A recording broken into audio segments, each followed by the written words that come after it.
I have disabled the ability for people to comment on my videos, including this one. Don't believe me?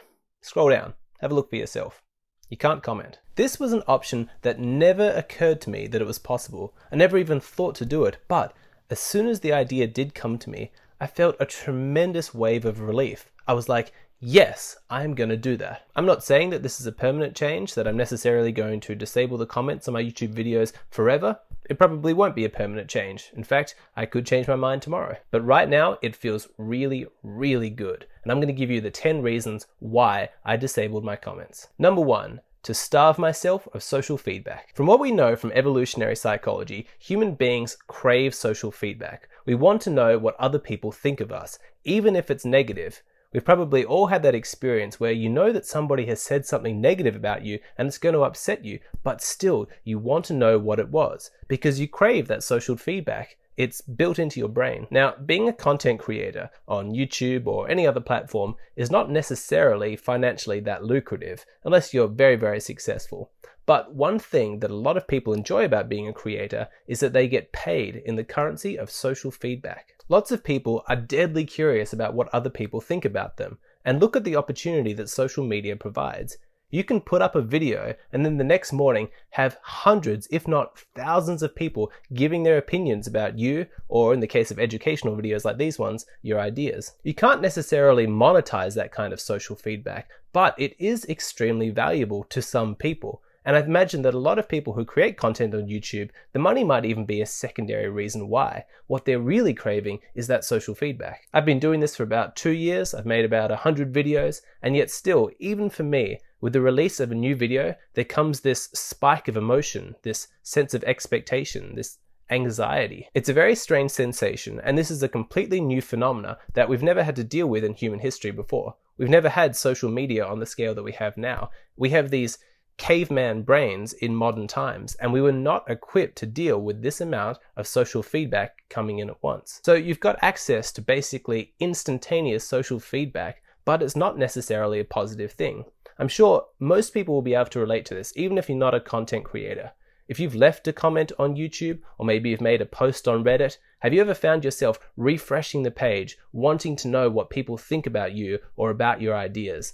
That's you craving that feedback. And it's somewhat addictive. It's not necessarily pleasurable, it's just compulsive because your brain so desperately craves that information about how you're being perceived by others. Now, this is not a channel that's about image or appearance. It's not like a fashion and vlogging channel or anything like that. And for the most part, I'm quite confident to say that compared to 99% of content creators, I really don't care that strongly about what people think about me.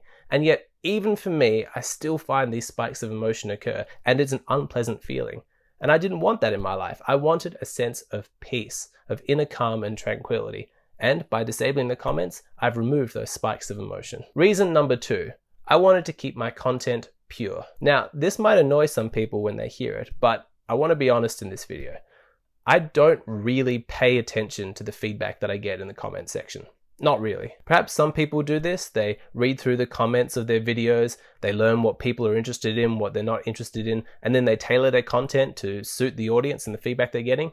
But that's not me. It's never going to be me. I make content based on my own judgment. Now, while I never changed the content that I was creating, by reading the comments and getting all of that feedback, it did make me intensely aware, far more than I wanted to, of how the content that I was creating was going to be received. I'd be making a video and I'm thinking, oh, people are going to take it this way, or people are going to take it that way, which wasn't my intention. But the whole process, even though it didn't change what I was doing, it did make it a lot less fun. It was like I had this constant voice in my head giving a commentary on how my content was going to be received by others.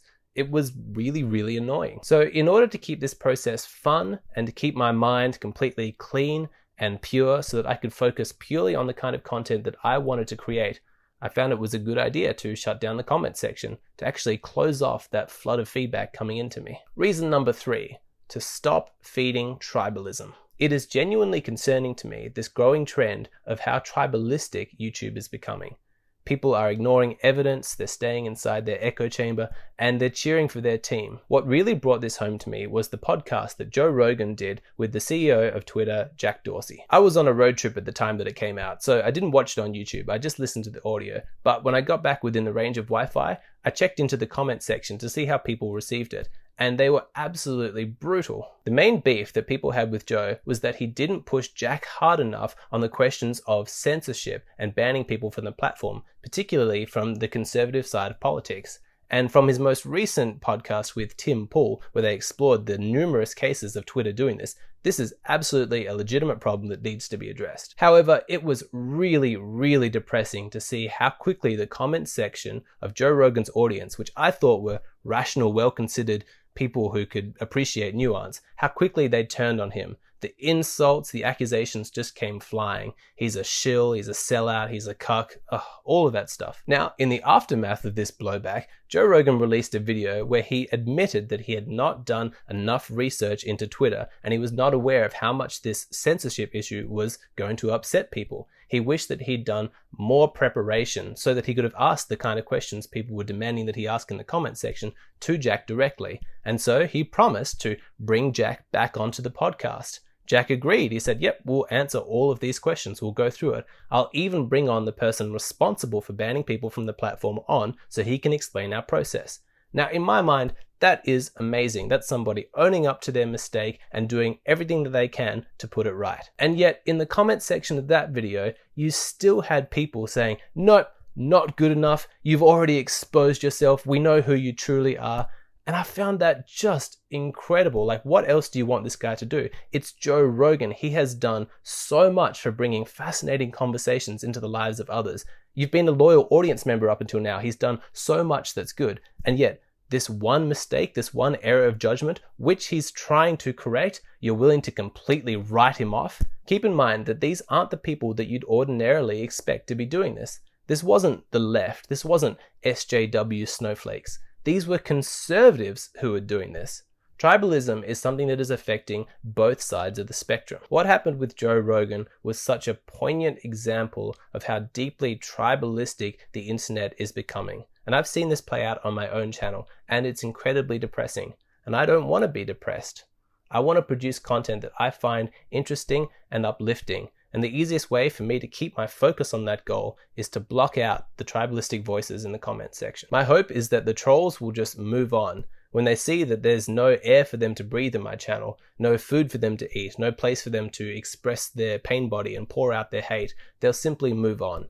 Sure, I'll lose a couple of views, but that's absolutely fine. I would rather have a smaller but dedicated audience of people who actually appreciate nuance and rational and calm discussion. Point number 4.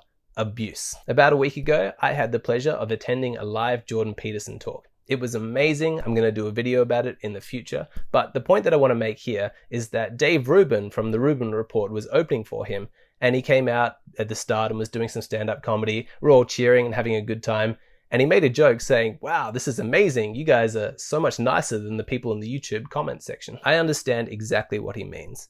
Even from the beginning of my channel, there have always been some negative comments, but since I started calling out some aspects of the manosphere for being explicitly tribalistic, my channel has attracted a lot more hate. I don't watch all of the hate videos that are made about me, but I can always tell when one's been posted, because suddenly there's a flood of people coming into the comment section of my videos, insulting me, calling me names. This would never happen in my real life, because in my real life, I have control over who I do and do not interact with, and anybody who doesn't have my best interests at heart have been removed. Everybody can probably relate to the experience of somebody criticizing you and having a go at you, but pretending like it's just constructive criticism. I have enough experience in life now to know when somebody has genuinely got my best interests at heart and the criticism they're offering is because they sincerely want to help me, and when somebody is just expressing their pain body, they're just projecting and venting. Straight up. I do not listen to the opinions of anybody who hasn't proven that they care about me and have my best interests at heart. Except that there's been this one weird exception in my life, which has been YouTube. On YouTube, people who are explicitly antagonistic to me and my best interests can come onto my channel, insult me, and hurl abuse. It's so weird that I've allowed it for so long. I would never allow this in my real life. Those people would be removed from my circle of friends so quickly. And so disabling the YouTube comment section is a way for me to be consistent across all areas of my life. Reason number 5, to value my work. I put a lot of effort into my content. While some of it is meant to be a bit more fun, lighthearted, just for sort of entertainment value, the educational videos require many hours of research, a lot of reflection and introspection. On top of that, it's a big process to write a script, to film, to edit, to upload. If I spend a couple of days working on a video that contains detailed thoughts that are explaining concepts, exploring practical psychology, it can be depressing to go onto YouTube and see comments like, "Lol, this is dumb," or "Yeah, women are morons." It's a really strange phenomenon to see such a massive disconnect between the quality of the product that I've put out and how it's being received by some people. If I release a video that has a whole bunch of well-explained, well-thought-out points in it, and I read comments that make me think that people have only heard one of them and didn't even understand that properly, it's really depressing. Over the long term, one of my concerns is that I might start to dumb down my content in order to make it more accessible to the audience. That's never my intention, but unconsciously I'm concerned that that's the impact that it could have. I know that this is a real danger because I've done it before in my real life.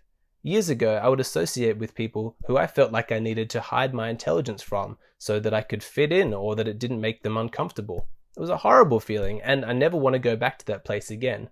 Now, in my real life, I only associate with people who I'm confident can understand and appreciate me. So that's why it's another reason for me to disable the comments. I want this YouTube channel to be a place for uncensored Alexander Grace, for all of my thoughts to come without filter into the camera and onto the internet. Reason number 6, to make content creation sustainable. People have been calling 2018 the year of the YouTube creator burnout. People who find that they just couldn't continue to make content and they needed to take mental health breaks. I do not want this to happen to me. I personally don't think that it's the content creation that's creating this high level of YouTuber burnout. I think that it's the intense spikes of emotion that come from all this social feedback that you're receiving, as well as all of the trolling, the abuse, and the negativity. I really enjoy making content, and I want to do this for years to come. But in order for me to do that, I absolutely need to maintain a positive view of humanity. So why is that relevant to the YouTube comment section? Well, let me explain. Lots of people watch my videos, but not many of them actually take the time to comment. And so the question is, what spurs somebody to take that extra step, to take that action of commenting? Well, the most common reason is because the content provoked an emotional response. If you feel emotionally triggered by what you're watching on the screen, you're going to be a lot more inclined to comment. Unfortunately, this means that the comment section is mainly made up of people who are extremely emotional. I did the maths on the ratio of my views to comments and found that only 3% of my audience actually comments on the videos. So when I look through the comment section of my videos trying to get feedback, I'm actually getting an extremely distorted view. What I'm seeing is the most emotional part of my audience. It's becoming increasingly common for people to recognize me on the street and come up and talk to me. They're fans of the channel and they want to have a chat. When this happens, the people are unfailingly pleasant and positive. They're appreciative, they want to tell me about their life, they maybe want to ask my advice on something like that. And these are really, really fantastic interactions. Very different from a lot of the interactions that are occurring in the comment section. Now, of course, this doesn't apply to everybody. I'm making generalizations. If you're one of the people who've continuously been commenting on my videos with rational, constructive feedback and your own thought process, I thank you. You've kept me sane over these last 2 years. But there's no denying that a lot of the comments are negative, that they are emotional. And if I want this to be sustainable in the long term, to continue creating content, I need to remember that I'm making my videos for the silent majority, the people who I'm meeting on the street, not that 3%. Reason number 7, to be authentic. So, I've disabled the comment section. I doubt that that is going to be a popular decision. There's probably a number of people watching this and thinking, Alexander, why are you doing this? Why didn't you just keep the comment section up and stop reading the comments? I gave that one a lot of thought, and ultimately what I came up with was that doing that felt a little bit sneaky and dishonest. I wanted to make it clear that I was not reading the comments. I will point out that I'm not totally sold on this one. I'm still mulling it over a little bit, so I might change my mind in the future. If you see the comment section suddenly reappearing on my videos, I've probably changed my mind. That doesn't necessarily mean that I'm reading them though. But in the first instance, if I was no longer going to be reading the comment section, I didn't want to hide it. I didn't want to do it in any kind of way that was sneaky. I wanted to publicly broadcast in a way that there could be no doubt that this was a change that I was making. So disabling the comment section was for me what felt most honest and authentic. Reason number 8.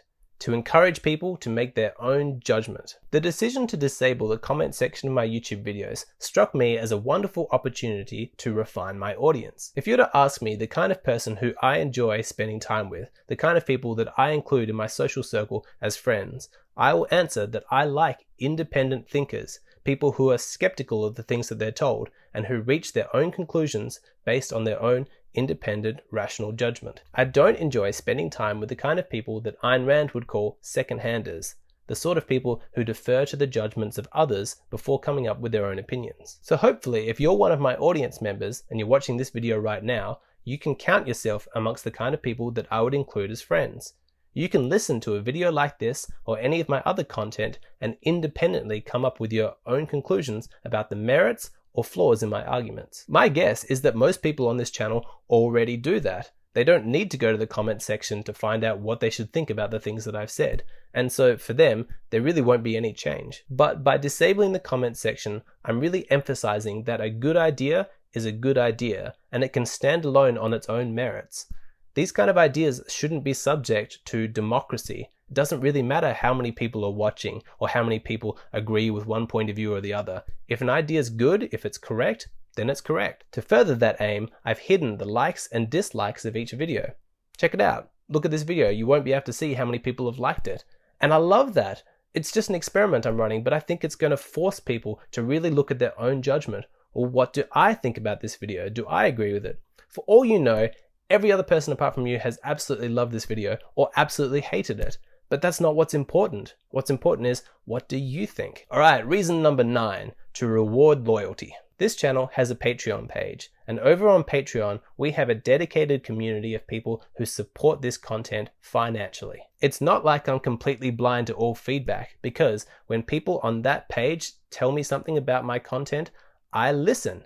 They have demonstrated that they have my best interests at heart. They've actually pledged money to me, and I care what they have to say. If they're offering me constructive criticism about my content or the way that I'm coming across, I pay attention because I know they're not just venting. They care about this channel. In my mind, those people have earned the right to give me feedback, and they're entitled to have me listen and respect their opinions. And so by disabling the comment section of my public YouTube page, I feel like I'm rewarding my patrons by giving them a much greater slice of the pie of my attention when it comes to social feedback. And if you can't afford to support me on Patreon, but you think that it's really important that I hear your perspective on something, you want to give me constructive feedback, then it's always an option for you to send me an email. I love that option because it's completely private.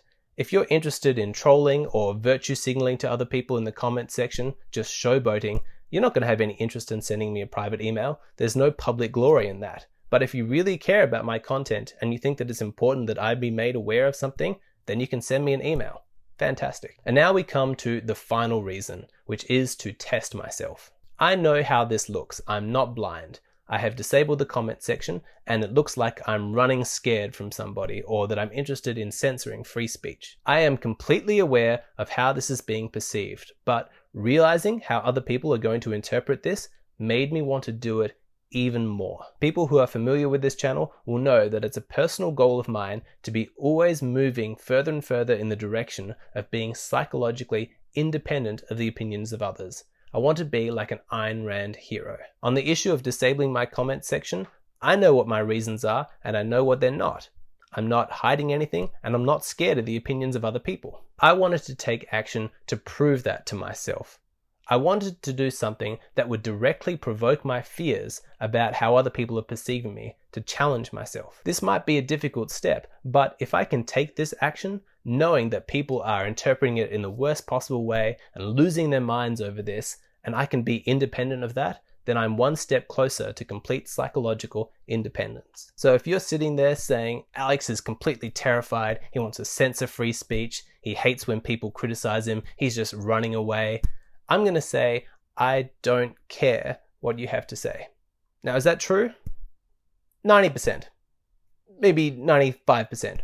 I want it to be 100%. And so when I thought of this idea, I got really, really excited because this is not just talk. This is action. This is provoking those fears, and it's going to push me further and further in the direction that I want to go. Fantastic. And so that's the end of the video. If you have some really important feedback or constructive criticism that you think it's important for me to hear, you have to send me an email or join our community over at Patreon. I want to thank you so much for watching. Make sure you subscribe to the channel if you haven't already done so, and I look forward to seeing you again next time.